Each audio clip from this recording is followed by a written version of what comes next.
윤석열 검찰총장의 징계 청구, 직무 배제를 철회하라는 검찰의 집단 반발이 확산하고 있지만 추미애 법무부 장관은 법과 절차에 따라 진행하겠다면서 사실상 거부했습니다.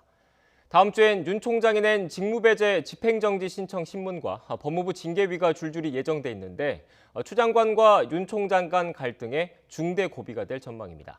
취재기자 연결합니다. 임성호 기자. 네, 사회부입니다.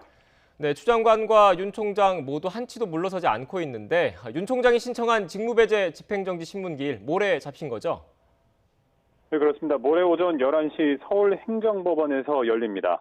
이르면 같은 날 혹은 그 다음 날인 이 다음 달 1일에 결론이 날 수도 있습니다. 법원이 만일 윤 총장 측의 신청을 받아들이면 윤 총장은 본안 소송격인 직무집행정지 취소 소송 결과가 나올 때까지 직무에 복귀할 수 있습니다. 법원이 어떤 결론을 내느냐에 따라서 추 장관이 다음 달 2일 소집하기로 한 윤 총장 징계위 판단에도 영향을 미칠 전망입니다. 검사 징계위는 위원 7명 가운데 5명을 추 장관이 지명하거나 위촉하는 구조여서 윤 총장 해임을 밀어붙일 거라는 관측이 지배적입니다.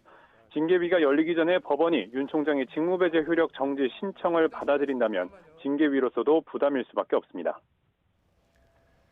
네, 징계위가 열리기 전에 법무부 감찰위원회가 열릴지도 관심입니다. 추 장관이 감찰위를 거치지 않고 징계위를 열려 했다, 이런 논란이 있었는데 어떻게 진행되고 있습니까? 네, 말씀하신 대로 추 장관은 윤 총장 징계위를 열기로 하고서는 그동안 통상적으로 검사 징계위 전에 열었던 감찰위는 한 번도 소집하지 않았습니다. 이에 따라 추 장관이 외부 위원들이 다수 참여하는 감찰위에서 혹여나 다른 결론이 나올까 봐 감찰위를 건너뛰려는 것 아니냐는 논란이 불거졌는데요. 감찰위원 대다수도 이에 반발해서 감찰위원장에게 긴급 소집을 요구했고 징계위 하루 전인 다음 달 1일에 회의를 열기로 뜻을 모았습니다. 이처럼 다음 달 1일 개최가 확실시되는 분위기가 되자 법무부는 어제 저녁 급히 감찰위 개최 여부를 검토 중이고 날짜도 확정이 안 됐다고 선을 그었습니다.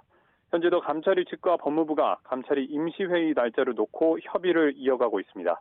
만일 징계위 전 감찰위가 열리고 여기에서 윤 총장의 징계가 위법, 부당한 것으로 결론이 난다면 추 장관 조치에 대한 비판도 거세질 것으로 보입니다. 이런 가운데 추 장관 조치에 대한 검사들의 반발은 거의 일선 검찰청 전체로 확산했습니다.